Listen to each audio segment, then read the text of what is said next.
11টা বছর নিঃসন্তান, লাস্টে কোলের ভিতর রোজাবেলের পুরা শরীরটা। আসসালামু আলাইকুম, কেমন আছেন সবাই? আশা করি সবাই খুব ভালো আছেন। 11 বছর ধরে কেবল একটি সন্তানের জন্য পৃথিবীর কোথাও যায়নি হাসান। শুধু একটি সন্তানের জন্য স্ত্রী রাবেয়াকে নিয়ে দুনিয়ার সবচেয়ে উন্নত হাসপাতালগুলোতে দৌড়াচ্ছেন। কত শত চেষ্টা অবশেষে টেস্ট টিউবের মাধ্যমে রাবেয়ার গর্ভে আসে সন্তান। সেই আনন্দে আত্মহারা হাসান। সন্তানের সুস্থ ডেলিভারির জন্য স্ত্রীকে বাংলাদেশের থেকে বিশ্বের সবচেয়ে উন্নত দেশগুলো যুক্তরাষ্ট্রে পাঠিয়ে দেন তিনি। শুধু তাই নয়, পৃথিবীর সব খ্যাতিমান ডাক্তারদের তত্ত্বাবধানে রাখেন রাবেয়াকে শুধুমাত্র একটি সন্তানের জন্য। কত চেষ্টা তাদের, কত রকমের চেষ্টা। হঠাৎ একদিন রাবেয়ার গর্ভে শিশুর হার্টবিট বেড়ে যায় এবং জরুরি সিজারের প্রয়োজন হয়। রাত 11টার দিকে তাপমাত্রা বৃদ্ধি পায়, রাবেয়ার প্রায় অজ্ঞানই হয়ে যায়। ডাক্তাররা সিজারের প্রস্তুতিতে নির্দেশ দেন, কারণ শিশুর হার্টবিট অনিয়মিত হয়ে পড়েছে। হাসান কাতারে কর্মরত, টেলিফোনে জানতে পারেন অবস্থা গুরুতর। সে মানসিকভাবে বিধ্বস্ত হয়ে পড়েন। রাবেয়ার জীবনের নিরাপত্তা গভীর উদ্বেগ কাজ করে তার মনে। এমন সময় হাসান শুনেছেন অজ্ঞান প্রায় গর্ভবতী রাবেয়া চিৎকার করে বুক ফাটিয়ে কান্নাকাটি, প্লিজ বাঁচাও আমার বাচ্চাকে, বাঁচাও রাবেয়াকে।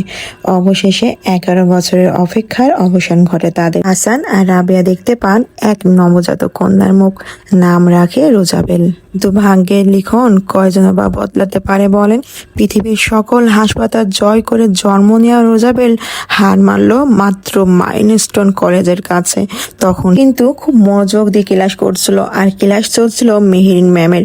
ক্লাসে মনোযোগ দিয়ে পড়াশোনা করতে হতে হঠাৎ বিকট শব্দে থমকে গেল পুরো পৃথিবী। থমকে গেল রোজাবেলের মা বাবার জীবন। বিমান এসে আছড়ে পড়লো স্কুলের উপরে। তখনও হয়তো অনেকে জানে না রোজাবেল কি আছে এই দুনিয়ায় নাকি নেই। তবে হ্যাঁ, রোজাবেল নেই। হাসান রাবেয়ার একমাত্র সন্তান পুরে শেষ ওই স্কুলের ভিতরে। ঢাকা মেডিকেল হাসপাতালে বার্ন ইউনিটের সামনে দাঁড়িয়ে আছেন হাসান, তার কোলের ভিতরে রোজাবেলের পোড়া দেহ।